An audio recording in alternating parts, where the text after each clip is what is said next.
पूर्णिमा व्रत कथा।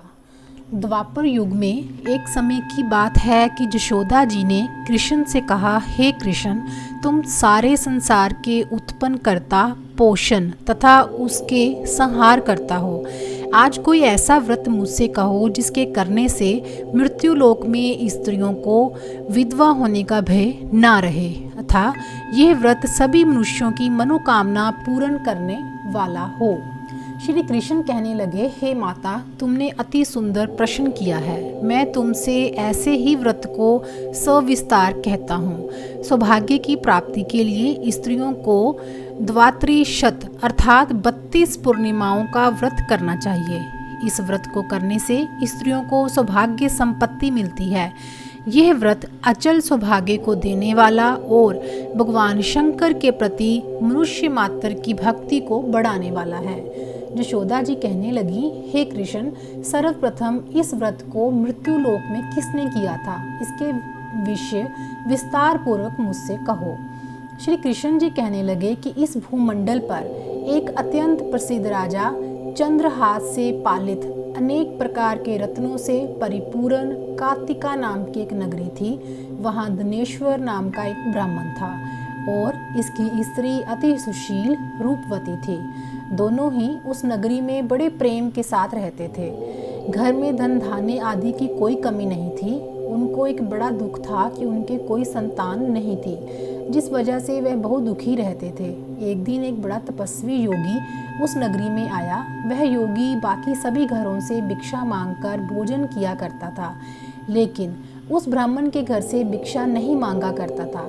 एक दिन योगी गंगा किनारे भिक्षा मांगकर प्रेम पूर्वक खा रहा था कि धनेश्वर ने योगी को ये सब करते देख लिया। सब कार्य किसी प्रकार से देख लिया।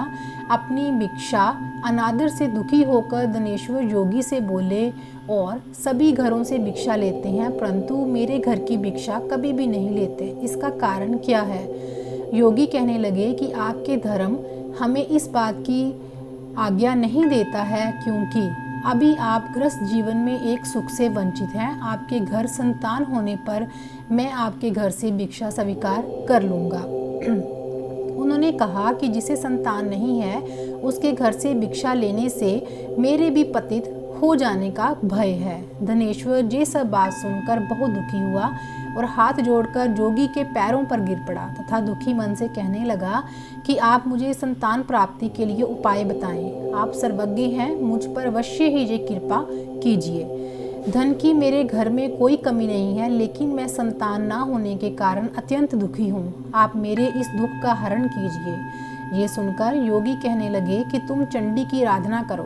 घर पहुंचकर उन्होंने ये सारी बात अपनी पत्नी को बताई और खुद वन में चला गया। वन में पहुंचकर उसने चंडी की आराधना की और उपवास किया। चंडी ने 16 दिन उसको सपने में दर्शन दिए और कहा, हे धनेश्वर, जा तेरे पुत्र होगा, लेकिन उसकी आयु सिर्फ 16 वर्ष होगी। 16 वर्ष की आयु में ही उसकी मृत्यु हो जाएगी। अगर तुम दोनों स्त्री और पुरुष 32 पूर्णिमाओं का व्रत करोगे तो यह दीर्घायु हो जाएगा। जितनी तुम्हारा सामर्थ्य हो उतने आचे के दिए जलाकर शिव जी का पूजन करना, लेकिन पूर्णमासी बत्ती ही होनी चाहिए। सुबह होते ही तुम्हें इस स्थान के पास जाकर एक आम का पेड़ दिखाई देगा। उस पर चढ़कर एक फल तोड़कर अपने घर चले जाना। अपनी स्त्री का इस बारे में बताना। सुबह स्नान होने के बाद वह स्वच्छ होकर शंकर जी का ध्यान करके उस फल को खा ले, तब शंकर भगवान की कृपा से उसको गर्भ हो जाएगा। जब ब्राह्मण सुबह उठा तो उसे उस स्थान पर आम का पेड़ दिखाई दिया और वह उससे फल तोड़ने के लिए चढ़ा, लेकिन वह पेड़ पर चढ़ नहीं पा रहा था। ये देखकर उसे बड़ी चिंता हुई। उसने भगवान गणेश की उपासना की और कहा, हे दयानिधे, अपने भक्तों के विघ्नों का नाश करके उनके मंगल कार्य को करने वाले, दुष्ट का नाश करने वाले, रिद्धि सिद्धि देने वाले, आप मुझे इतना बल दें कि मैं अपनी मनोकामना पूरी कर सकूं। इसके बाद वह पेड़ से फल तोड़कर अपनी पत्नी के पास पहुंचा। उसकी पत्नी ने अपने पति के कहे अनुसार इस फल को खा लिया और वह गर्भवती हुई। देवी की कृपा से उसे बहुत सुंदर पुत्र पैदा हुआ। उसका नाम उन्होंने देवीदास रखा। माता पिता के हर्ष और शोक के साथ वह बाल बढ़ने लगा। भगवान की कृपा से बालक बहुत ही सुंदर था। सुशील और पढ़ाई लिखाई में भी बहुत ही निपुण था। दुर्गा जी के कथानुसार उसकी माता से 32 पूर्णमासी का व्रत रखा। जैसे ही 16वां वर्ग लगा, दोनों पति पत्नी बहुत दुखी हुए, कहीं उनके पुत्र की मृत्यु ना हो जाए। उन्होंने सोचा कि अगर उनके सामने ये सब हुआ तो वह कैसे देख पाएंगे। तभी उन्होंने देवीदास के मामा को बुलाया और 1 वर्ष के लिए देवीदास को काशी में पढ़ने के लिए भेज दिया। 1 वर्ष के बाद उसे वापस लेकर आ जाना। देवीदास अपने माता के साथ एक घोड़े पर सवार होकर चल दिया, अपने मामा के साथ। उसके मामा को भी ये बात पता नहीं थी। दोनों पति पत्नी से 32 पूर्णमासी का व्रत पूरा किया। दूसरी तरफ मामा और भांजा दोनों रात गुजारने के लिए रास्ते में एक गांव में रुके। उस दिन उस गांव में ब्राह्मण की कन्या का विवाह होने वाला था। जिस धर्मशाला में वर और बारात के बाकी लोग रुके हुए थे, उसी धर्मशाला में देवीदास और उसका मामा ठहर गए। उधर कन्या को तेल आदि चढ़ने के बाद जब लगन का समय आया तो वर की तबीयत खराब हो गई। वर के पिता ने अपने परिवार वालों से विचार विमर्श करके कहा कि यह देवीदास मेरे पुत्र जैसा ही है, मैं इसके साथ लगन करा दूं और बाद में बाकी सारे काम मेरे बेटे के साथ पूरे हो जाएंगे। ऐसा कहने के बाद वर के पिता देवीदास को मांगने के लिए उसके मामा के पास गए और उन्हें सारी बात बताई। मामा ने कहा कि कन्यादान में जो कुछ भी मिलेगा वो हमें दे दिया जाए। वर के पिता ने बात स्वीकार कर ली। इसके बाद देवीदास का विवाह कन्या के साथ संपन्न हो गया।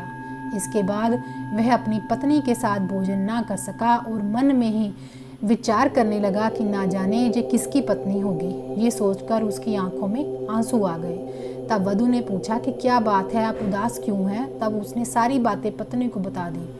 तब कन्या कहने लगी कि ये ब्रह्म विवाद के विपरीत है, आप ही मेरे पति हैं, मैं आपकी पत्नी रहूंगी, किसी अन्य की कभी नहीं। तब देवीदास ने कहा, ऐसा मत करिए क्योंकि मेरी आयु बहुत कम है, मेरे बाद आपका क्या होगा। लेकिन उसकी पत्नी नहीं मानी और बोली, स्वामी आप भोजन कीजिए। दोनों रात में सोने के लिए चले गए।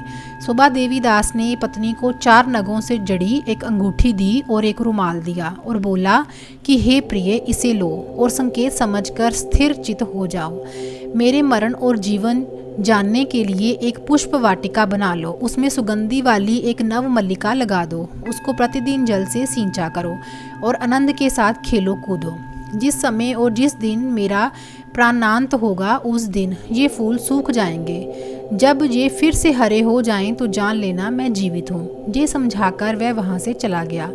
इसके बाद जब वर और बाकी बाराती मंडप में आए तो कन्या ने उसे देखकर कहा कि यह मेरा पति नहीं है, मेरे पति वह हैं जिनके साथ रात में विवाद हुआ था। इसके साथ मेरा विवाद नहीं हुआ है। अगर ये वही है तो ये बताए कि मैंने इसके क्या दिया है। साथ ही कन्यादान के समय को आभूषण मिले उन्हें दिखाए। कन्या की ये सारी बातें सुनकर वह कहने लगी कि मैं ये सब नहीं जानता। इसके बाद सारी बारात भी अपमानित होकर लौट गई। भगवान कृष्ण बोले, हे माता, इस प्रकार देवीदास काशी चला गया। कुछ समय जब बीत गया तो एक सर्प उसको ढसने के लिए वहां आया, लेकिन वह उसको काट नहीं पाया क्योंकि उसकी माता ने पहले ही 32 पूर्णिमा का व्रत कर लिए थे। इसके बाद खुद काल वहां पहुंचा। भगवान की कृपा से तभी वहां माता पार्वती और भगवान गणेश आ गए। देवीदास को मूर्छित दशा में देखकर माता पार्वती ने भगवान शंकर से प्रार्थना की कि महाराज, इस बालक की माता ने पहले ही 32 पूर्णिमा के व्रत कर लिए हैं, आप इसको प्राण दें। भगवान शिव ने माता पार्वती के कहने पर उसे प्राणदान दे दिया। उधर उसकी पत्नी उसके काल की प्रतीक्षा कर रही थी। उसकी पत्नी ने जाकर देखा कि पुष्प और पत्र दोनों ही नहीं हैं, तो उसको बहुत आश्चर्य हुआ। और जब उसने देखा कि पुष्प वाटिका फिर से हरी हो गई और तो वह समझ गई कि उसका पति जिंदा हो गया है। इसके बाद वह बहुत ही प्रसन्न होकर अपने पिता से कहने लगी कि मेरे पति जीवित हैं, उनको ढूंढिए। जब 16वां वर्ष व्यतीत हो गया तो देवीदास भी अपने मामा के साथ काशी चल दिया। इधर उसकी पत्नी के परिवार वाले उन्हें ढूंढने के लिए जा ही रहे थे कि उन्होंने देखा कि देवीदास और उसका मामा उधर ही आ रहे थे। उसको देखकर उसके ससुर बहुत प्रसन्न हुए और उसे अपने घर ले आए। वहाँ सारा नगर इकट्ठा हो गया और कन्या ने भी उसे पहचान लिया। देवीदास ने इसके बाद अपनी पत्नी और मामा को लेकर वहाँ से चल दिया। उसके ससुर ने भी उसे बहुत धन दहेज दिया। जब वह अपने घर की तरफ चल रहा था तो उसके माता पिता को लोगों ने खबर कर दी कि तुम्हारा पुत्र देवीदास अपनी पत्नी और मामा के साथ आ रहा है। ऐसा समाचार सुनकर पहले तो उन्हें विश्वास नहीं हुआ, लेकिन जब देवीदास आया और उसने अपने माता पिता के पैर छुए तो देवीदास के माता पिता ने उनका माथा चूमा और दोनों को अपने सीने से लगा लिया। दोनों के आने की खुशी में धनेश्वर ने बहुत दान दक्षिणा ब्राह्मणों को दी। श्री कृष्ण जी कहने लगे कि इस तरह धनेश्वर को 32 पूर्णिमाओं के व्रत के प्रभाव से संतान प्राप्त हुई। जो स्त्रियां इस व्रत को करती हैं वह जन्म जन्मांतरों तक वैधव्य का दुख नहीं भोगती हैं, वो सदा सौभाग्यवती रहती हैं। यह मेरा वचन है। ये व्रत संतान देने वाला और सभी मनोकामनाओं को पूर्ण करने वाला है। आरती श्री विष्णु जी की। ओम जय जगदीश हरे स्वामी, जय जगदीश हरे। भगत जनों के संकट क्षण में दूर करे। जो ध्यावे फल पावे, दुख बिन से मन का। सुख संपत्ति घर आवे, कष्ट मिटे तन का। ओम जय जगदीश हरे। मात पिता तुम मेरे, शरण गहूँ किसकी। तुम बिन और ना दूजा, आस करूँ जिसकी। ओम जय जगदीश हरे। तुम पूरन परमात्मा, तुम अंतर्यामी। पार ब्रह्म परमेश्वर, तुम सबके स्वामी। ओम जय जगदीश हरे। तुम करुणा के सागर, तुम पालन करता। मैं मूर्ख खल कामी, कृपा करो भरता। ओम जय जगदीश हरे। तुम हो एक अगोचर, सबके प्राणपति। किस विधि मिलूं दया मैं तुमको, मैं कुमति। ओम जय जगदीश हरे। दीन बंधु दुख हरता, तुम ठाकुर मेरे। अपने हाथ उठाओ, द्वार पड़ा तेरे। ओम जय जगदीश हरे। विषय विकार मिटाओ, पाप हरो देवा। श्रद्धा भक्ति बढ़ाओ, संतन की सेवा। ओम जय जगदीश हरे। तन मन धन और संपत्ति सब कुछ है तेरा। तेरा तुझको अर्पण क्या लागे मेरा। ओम जय जगदीश हरे। जगदीश्वर जी की आरती जो कोई नर गावे। कहत शिवानंद स्वामी, मन वांछित फल पावे। ओम जय जगदीश हरे।